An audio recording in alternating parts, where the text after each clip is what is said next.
राज्य गठन के बाद ये पहली दफा हुआ कि जब सत्ता पक्ष के द्वारा विश्वास मत हासिल करने के लिए सदन के भीतर प्रस्ताव लाया गया। राज्य में पल पल बदलती हुई राजनीतिक तस्वीर के बीच आज जो एक दिवसीय विशेष सत्र बुलाया गया था वो काफ़ी महत्वपूर्ण माना जा रहा है और समझा जा रहा है। हमारे साथ वरिष्ठ पत्रकार दैनिक जागरण के state bureau head Pradeep sir हैं।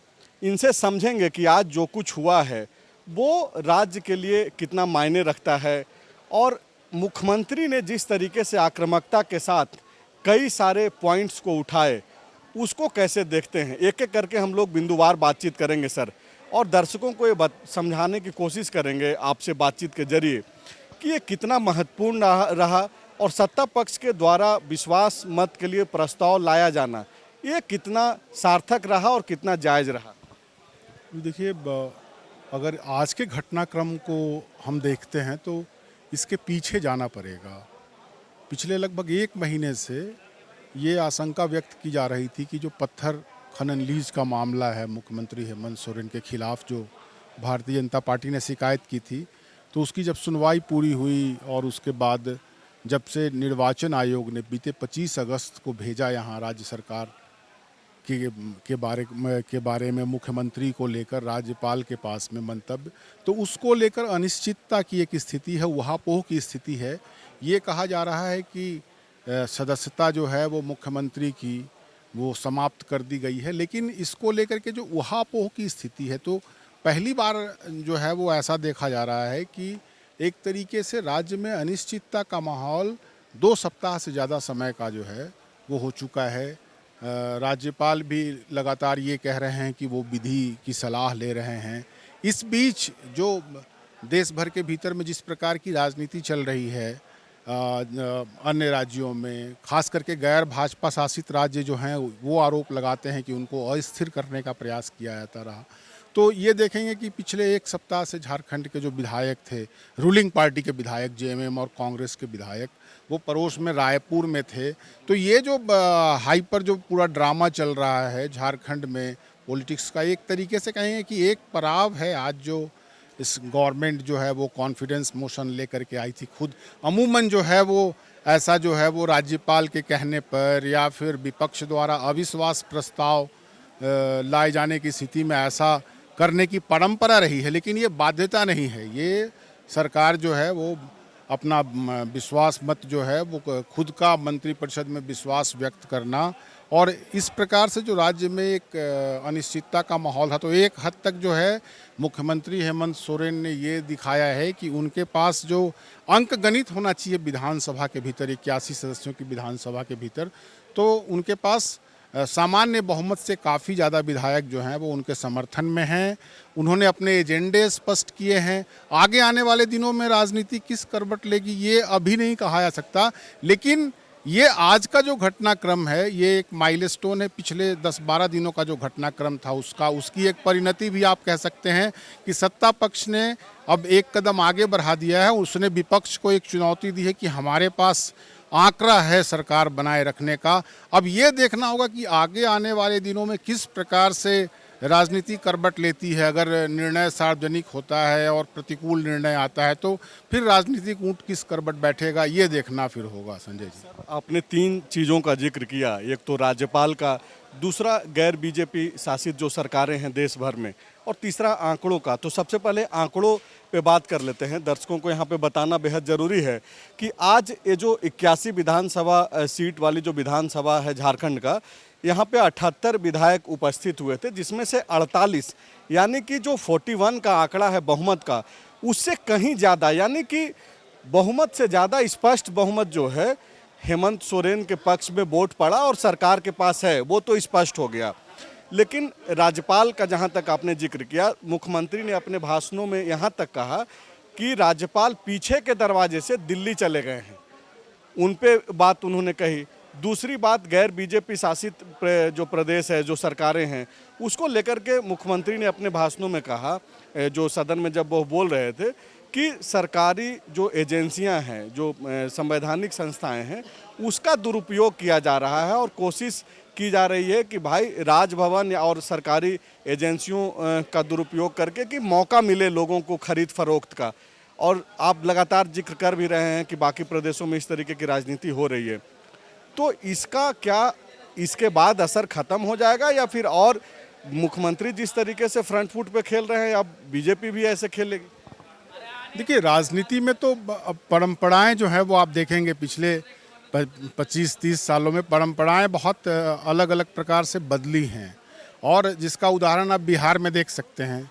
बिहार में भी कई सारी चीज़ें ऐसी हुई, और पॉलिटिक्स में, राजनीति में कब कौन किसके साथ है, अगर अनुभव देखेंगे तो फिर पता नहीं चलता कि कौन कब किसके साथ रहेगा, कौन कब जो है वो साथी होगा, कौन कब दुश्मन होगा, ये नहीं पता चल सकता।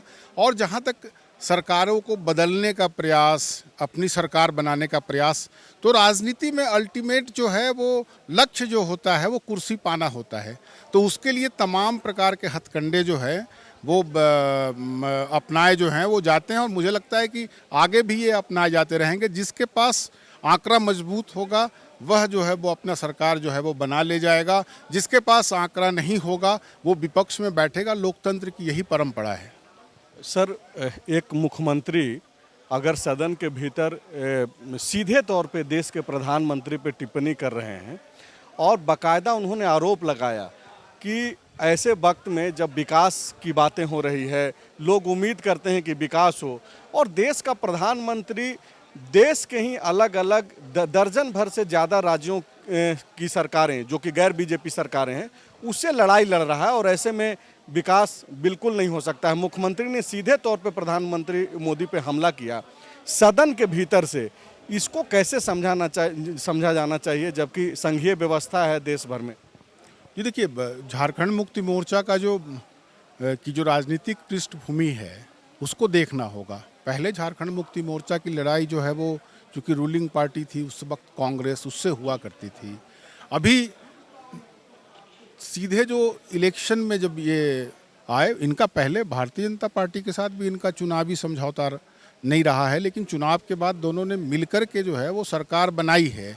लेकिन अभी की जो स्थिति है, और हेमंत सोरेन जितना आगे बढ़ चुके हैं, और आप देखेंगे कि सरकार यहाँ गठन करने के बाद जब दिसंबर के अंतिम सप्ताह में जब इन्होंने शपथ लिया, और उस वक्त अगर आप देखेंगे तो इन्होंने शुरुआत में कहा था कि नरेंद्र मोदी जो हैं वो पूरे देश के पीएम हैं और हमारे भी पीएम हैं। लेकिन धीरे धीरे जब राजनीति हावी होने लगती है इन चीज़ों में, तो कहीं ना कहीं से कटुता जो है आप देखेंगे कि उसके बाद जब इन्होंने कुछ सवाल जब रेज करने शुरू किए, इन्होंने जब रॉयल्टी मांगना शुरू किया झारखंड का, जब इन्होंने कुछ ऐसे इश्यूज उठाए, सबसे पहला जो है वो कोरोना के समय में इन्होंने जीएसटी का जो कंपेंसेशन था इन्होंने जब मांगना शुरू किया, जब कोल ब्लॉक्स का कॉमर्शलाइजेशन के लिए जब बात सामने आने लगी, उसके बिड्स की बात सामने आने लगी, तो ये सुप्रीम कोर्ट में गए।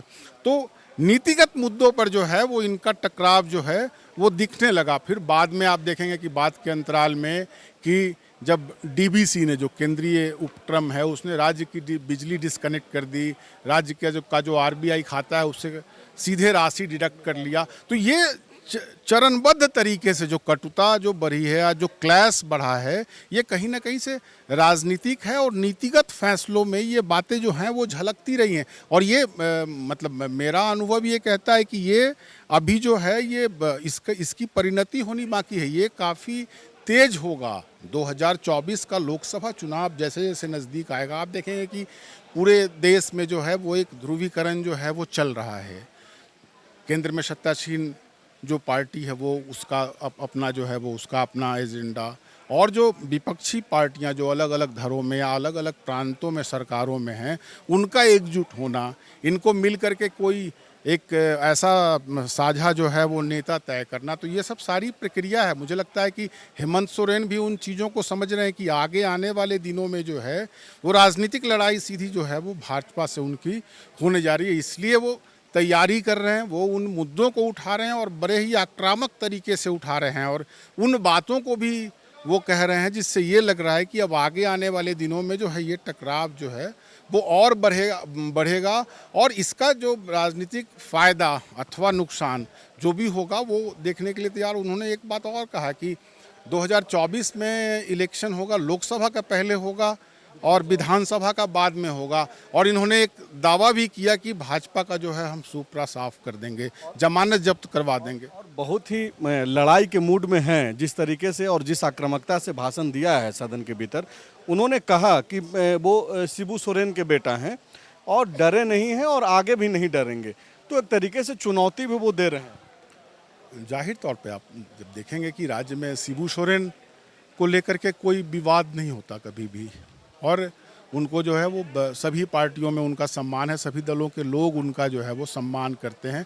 और शिबू सोरेन के बनने के पीछे की जो प्रक्रिया है आप उसमें देखेंगे तो उन्होंने जो आंदोलन किए, सामाजिक सुधार के आंदोलन किए और महाजनों के खिलाफ लड़ना, शराबबंदी के लिए अभियान चलाना, ये जो सामाजिक मुद्दे जो हैं, लोगों को इसके लिए जागरूक करना कि वो पढ़ाई लिखाई करें, खेती की ओर उन्मुख हों, स्वरोजगार करें।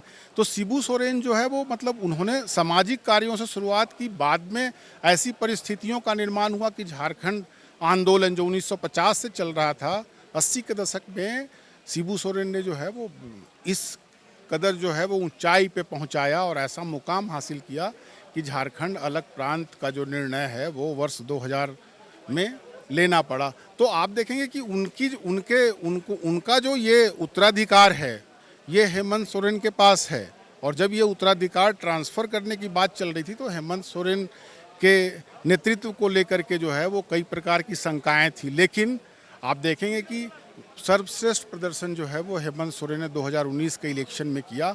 तो लगातार विपक्ष में रहने के बावजूद, संकट में भी जिस तरीके से वो बैटिंग कर रहे हैं, वो विपक्ष के लोग भी भीतर ही भीतर ये एक्सेप्ट कर रहे हैं कि बड़े अच्छे तरीके से। देखिए अब धीरे धीरे जब अनुभव बढ़ता है तो आपके कामकाज में का जो पैनापन है वो आता है, वो धार आती है। तो वो उन तमाम राजनीतिक मुद्दों को वो समझ रहे हैं जिन मुद्दों के बल पे वो अपने जो है वो प्रतिद्वंदी, जो राजनीतिक प्रतिद्वंदी है उनकी भारतीय जनता पार्टी, चूँकि सीधी लड़ाई उनकी जो है वो भविष्य में होगी, तो वो उन मुद्दों को जो है वो समझ रहे हैं। और जो उनका आधार है जो ट्राइबल्स के बीच में, शेड्यूल कास्ट के बीच में, ओबीसी, माइनॉरिटी, ये जो उसका आधार है उस आधार को वो मजबूत कर रहे हैं। और सबसे बड़ी बात ये कि उनके जब नीतिगत फैसलों को आप देखेंगे तो इन तबकों को संतुष्ट करने के साथ साथ उन्होंने उन तबकों को भी संतुष्ट करने का प्रयत्न किया है जो बहुत डिसिसिव होते हैं। आप जैसे ओल्ड पेंशन स्कीम की बात है तो ये जो है वो कर्मचारियों की डिमांड थी कि इसको बहाल किया जाए, अपितु जो है वो इसका बहुत भार पड़ेगा, बोझ पड़ेगा राज्य के खजाने पर। लेकिन इन्होंने जो है वो राजस्थान के तर्ज पर, चूँकि इन्होंने वादा किया था, इन्होंने उसको पूरा किया। इन्होंने सहायक पुलिसकर्मियों का या बहुत लंबे अरसे तक वो आंदोलनरत थे, आप इसको लोक लुभावन कह सकते हैं, आप इसको कह सकते हैं, लेकिन राजनीति में जो लोगों को बांधे रखने का, अपना आकर्षण बनाए रखने का की जो प्रक्रिया होती है, जो उसका प्रोसेस होता है, उसको हेमंत सोरेन ने अच्छे तरीके से समझा है। और आगे आने वाले दिनों में ये भी जानते हैं कि इनको ज़्यादा आक्रामक होना पड़ेगा और ये सब हथियार जो हैं, अब जैसे इन्होंने स्थानीय नीति की बात कही। सर मैं उसी पे आने वाला था कि जैसा आप बोल रहे हैं कि आगे आने वाला जो समय होगा इनको और आक्रामकता के साथ काम करना होगा लोगों को बांधने के लिए। तो क्या ये 1932 को लेकर के जिस तरीके से उन्होंने कहा कि 1932 और ओबीसी पे जल्द फैसला लेगी सरकार, क्या उसी दिशा में उनका ये भाषण को समझा जाए? देखिए, एक जब आप देखेंगे कि विधानसभा के यहाँ 28 सुरक्षित सीट हैं और इन्होंने जो है वो इन्होंने और इनका जो कांग्रेस के साथ गठबंधन था उसने अधिकांश सीटों पर कब्जा कर लिया। तो यह माना जाना चाहिए कि वह जो उनका वोट बैंक है वो पूरी तरह से एकजुट है। अब अगर ये ओबीसी आरक्षण जो 14% से बढ़ाकर 27% करने की मांग की जा रही है, अगर उस वर्ग को भी ये संतुष्ट करेंगे तो जाहिर है कि उसका एक चंक जो है वो ये काट करके ले आएंगे। तो ये इनका जो है वो जुड़ाव होगा अपने आधार बैंक में। तो अब ये जो विरोधी दल हैं झारखंड में, उनको ये सोचना होगा कि वो किस प्रकार से अपना जो आधार है उसको बचा करके रखेंगे, क्योंकि जो मेजर सेक्शन है उसको हेमंत सोरेन ने कहीं ना कहीं से उसको आकर्षित करने के लिए वो तमाम नीतिगत फैसले लिए हैं, घोषणाएं की हैं। जिसका फ़ायदा जो है वो अंततः चुनाव में दिखता है। इन्हीं चीज़ों का फ़ायदा दिखता है। लोग आरक्षण की मांग करते हैं। 1932 का की जैसे जिक्र हुई तो ये मांग जो है वो है कि राज्य में जो यहाँ के स्थानीय हैं कि जो अंतिम सर्वे खतियान है, जो ज़मीन का सर्वे हुआ है, उसको आधार बनाया जाए स्थानीयता का। तो ये सब मुद्दे जो हैं वो ये उठा करके लोगों को आकर्षित कर सकते हैं। अब देखना ये होगा कि इन मुद्दों की काट क्या है, और अभी चूँकि काफ़ी वक्त भी है तो इस दौरान राजनीति बहुत उलट-फिर हो सकती है, करवट लेगी राजनीति। अकॉर्डिंगली अगर उस प्रकार से करेंगे तो अगले आने वाले चुनाव में जो है वो इन मुद्दों का प्रभाव जो है स्पष्टता आपको देखने को मिलेगा। सर, एक आखिरी सवाल ये है, क्योंकि जिस सवाल से पूरा देश जूझ रहा है और वो महंगाई का सवाल है। मुख्यमंत्री ने एक लाइन में जो है, एक तरीके से आजकल सोशल मीडिया पे बड़ा टू लाइनर वगैरह चलता है, वो भी इसी टाइप की बातचीत उन्होंने कही कि पीएम ने कहा था कि हवाई चप्पल वालों को जो है हवाई जहाज में चढ़ाएंगे, लेकिन सड़क पर भी चलने लायक नहीं छोड़ा है। मतलब एक तरीके से उन्होंने महंगाई, रोजगार को लेकर के जो स्थिति है, इन सारे मुद्दों को जो है महज एक लाइन में समेट करके सदन के भीतर कहा। तो इसको कैसे समझना चाहिए लोगों को? मुख्यमंत्री द्वारा कही गई ये बात, चूंकि सबके घरों से जुड़ा हुआ है मसला। देखिए, केंद्र में भाजपा की सरकार है और आप देखेंगे कि महंगाई को लेकर के जो है वो विपक्ष जो है वो मूवमेंट बनाने की तैयारी कर रहा है। कल एक दिन पूर्व जो है वो कांग्रेस ने जो है वो दिल्ली में बड़ी रैली की है। खुद कांग्रेस के नेता जो हैं वो पूरे देश की पदयात्रा पे निकलने वाले हैं। तो अगले, मैंने क्या कहा कि 2024 का जो लोकसभा चुनाव आने वाला है उसके लिए मुद्दे खोजे जा रहे हैं। महंगाई भी उसमें जो है वो एक मुद्दा है, और इस जिसको लेकर के राजनीतिक दल जो है वो आगे बढ़ रहे हैं। तो निश्चित तौर पर इन्होंने टारगेट किया है। तो इन चीज़ों का जवाब देखेंगे कि यूपीए की जब सरकार थी तो महंगाई के मुद्दे पर जो है काफ़ी प्रभाव पड़ा था उस वक्त। तो महंगाई एक बहुत अहम मुद्दा है जो सीधे लोगों को टच करता है। वो उनकी जेब से जुड़ा हुआ है, वो उनके रोज़मर्रा की ज़रूरतों से जुड़ा हुआ है। तो महंगाई अगर नहीं रुकेगी तो इसका जो है वो बुरा असर जो है वो मैंडेट पे तो पड़ता है। शुक्रिया सर बातचीत करने के लिए। प्रदीप सर से बातचीत करके दरअसल इस वीडियो के जरिए आपको मुख्यमंत्री द्वारा कही गई सदन के भीतर जो उन्होंने बातें कही है वो समझाने की कोशिश कर रहे थे।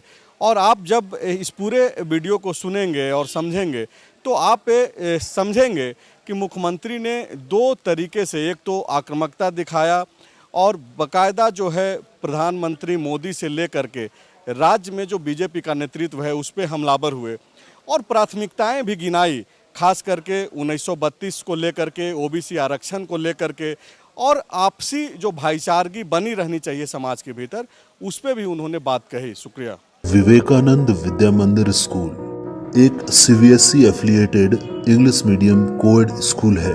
हम शिक्षा के साथ संस्कार देते हैं। thefollowup.in. Like, share and subscribe.